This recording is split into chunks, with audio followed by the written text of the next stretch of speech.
bila ditemukan orang saleh dan berilmu, orang saleh dan berilmu, dan ilmunya kredibel, dipastikan menguasai bidangnya, maka jangan hilangkan kesempatan untuk mendapatkan manfaat darinya.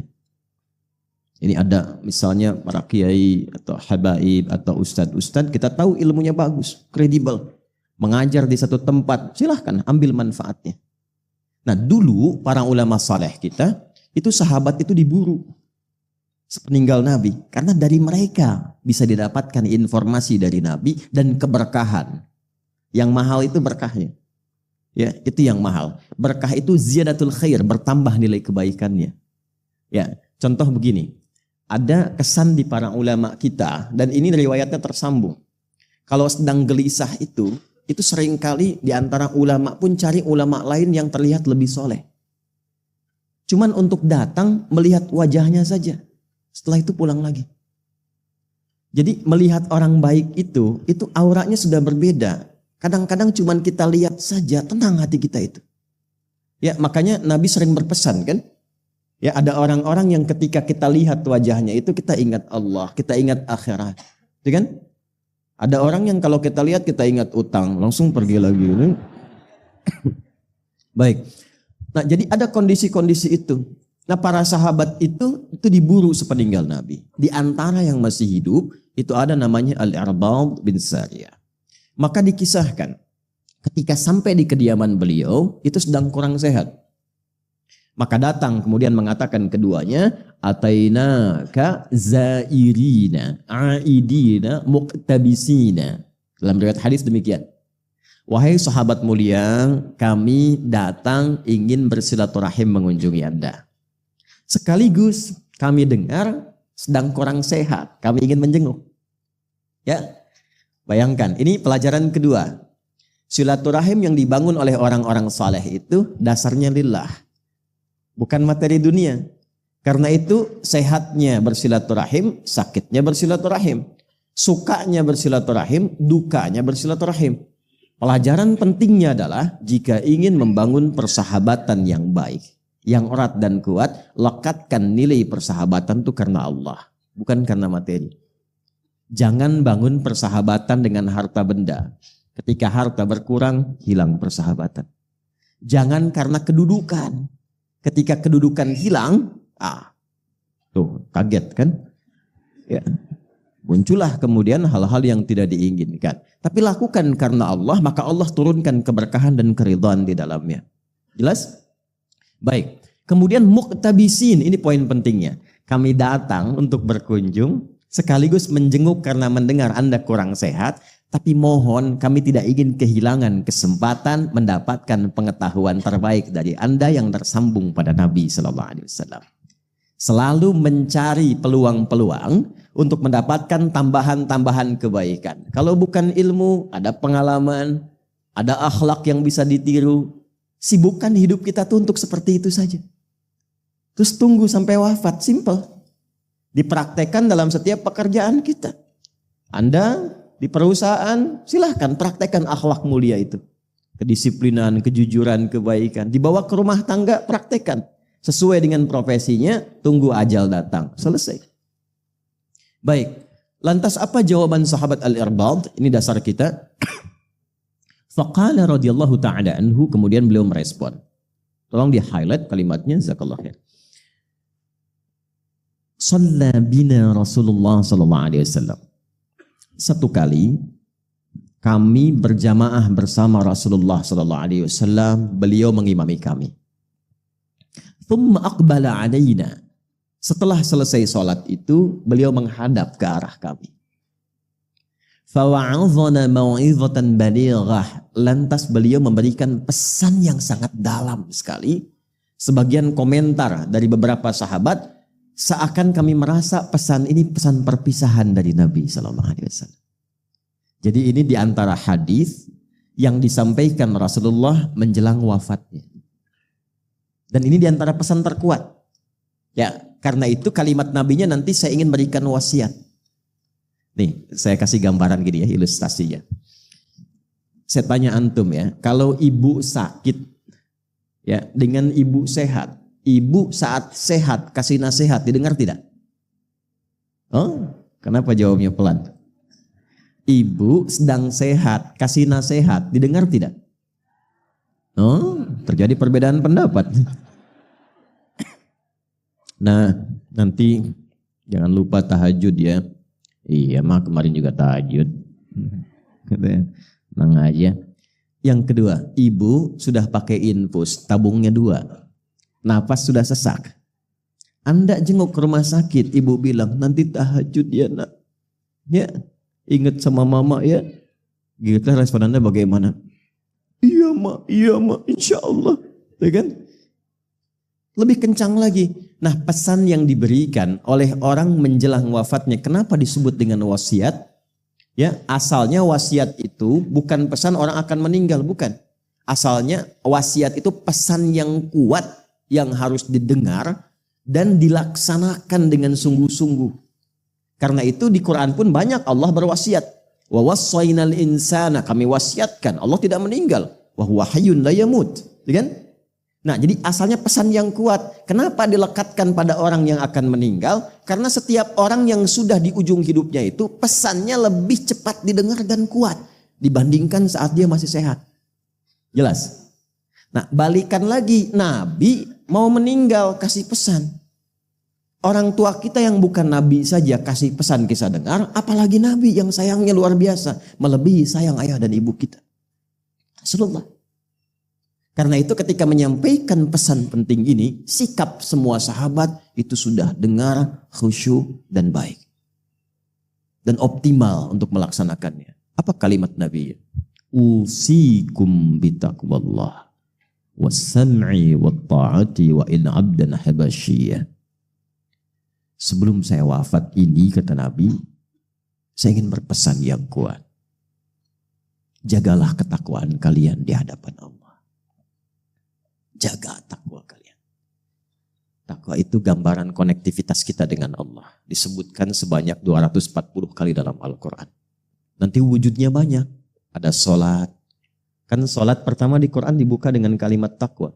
Dzanikal kitabu la raiba fihi hudal lil alladzina yu'minuna bil ghaibi wa yuqimunas. Ini kalau pesannya mau simpel, nggak usah terlalu banyak disebutkan. Sebutkan satu kalimat, maksudnya apa? Jaga hubungan kalian dengan Allah, jaga sholatnya. Jangan sampai nanti saya meninggal, kalian umatku nggak sholat. Ya. Dan itu pesan dasar para nabi. Nabi Yakub itu saat akan meninggal, pesan pertamanya itu konektivitas dengan Allah. Dikumpulkan semua anaknya. Bukan bagi-bagi persiapan warisan. Ya, yang disiapkan itu adalah kerukunannya dulu. Materi gampang, kalau anak rukun, harta gampang dibagi. Kalau nggak rukun, perpecahan mungkin terjadi. Yang paling penting itu kenal Allah dulu. Karena sifat rukun itu dasar utamanya kenal Allah. Quran surah kedua ayat 133. Am kuntum syuhada'a idh hadara Ya'qub al-maut. Anda pernah nggak dengar kisah ketika Nabi Ya'qub itu di penghujung mautnya? Idh qala li banihi ma ta'buduna min ba'di. Apa yang beliau kerjakan? Beliau undang, ajak anak-anaknya dikumpulkan untuk memastikan setelah wafat kenal Allah apa enggak nih. Ma ta'buduna min ba'di. Anak-anakku, sekiranya papa meninggalkan kalian, kembali kepada Allah. Kalian masih kenal Allah enggak? Papa pengen pulangnya tenang. Apa jawab mereka? Qalu na'budu ilahaka wa ilaha abaika Ibrahim wa Ismail wa Ishaq ilaha wahidah. Pak, jangan khawatir. Tidak ada yang melebihi kepatuhan kami mendengar nasihat Papa kecuali pengabdian kami kepada Allah. Kami ikrarkan, Papa mau pulang sekarang atau besok atau kami duluan, insya Allah kami akan jaga tetap kenal dengan Allah. Tenang.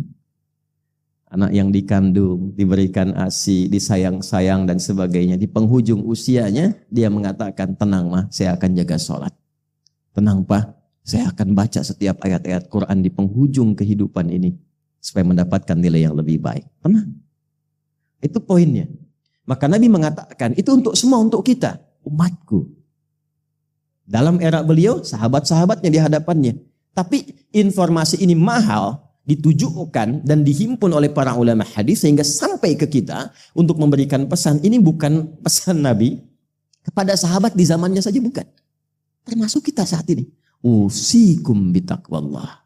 Jaga takwa kalian dengan Allah. Nanti saya berikan rahasianya. Kenapa takwa itu yang paling penting. Ya. Coba lihat lagi. Saat kita puasa, kan itu juga nggak lepas dari takwa. Ayat puasa Al-Baqarah 183. Ya ayyuhalladzina amanu kutiba alaikumus kama kutiba alal ladzina min la'allakum takwa. Haji, umrah nggak lepas dari takwa. Al-Baqarah ayat 197. Ya, al-hajju ashhurum ma'lumat. Faman farada fihinnal hajja fala rafatha wala fusuqa wala jidala fil hajj. Wa ma taf'alu min khairi ya'lamuhu Allah wa tazawwadu fa inna khairaz zadi taqwa. Kurban kemarin takwa juga. La yanalallaha luhumuha wala dima'uha walakin yanaluhu taqwa.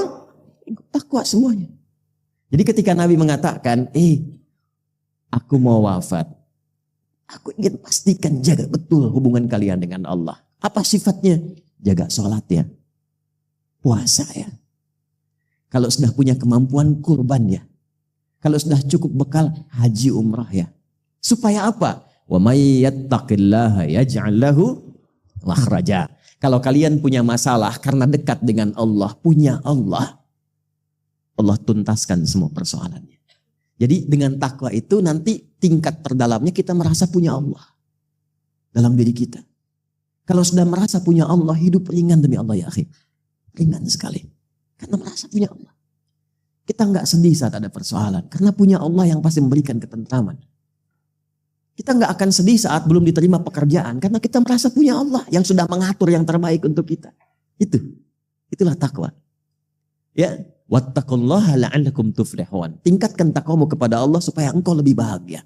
Wattaqullaha wa yu'allimukumullah. Tingkatkan takwamu kepada Allah supaya terus bertambah pengetahuanmu. Kuncinya itu. Sebelum Nabi wafat, kalimat takwa itu yang pertama diwasiatkan.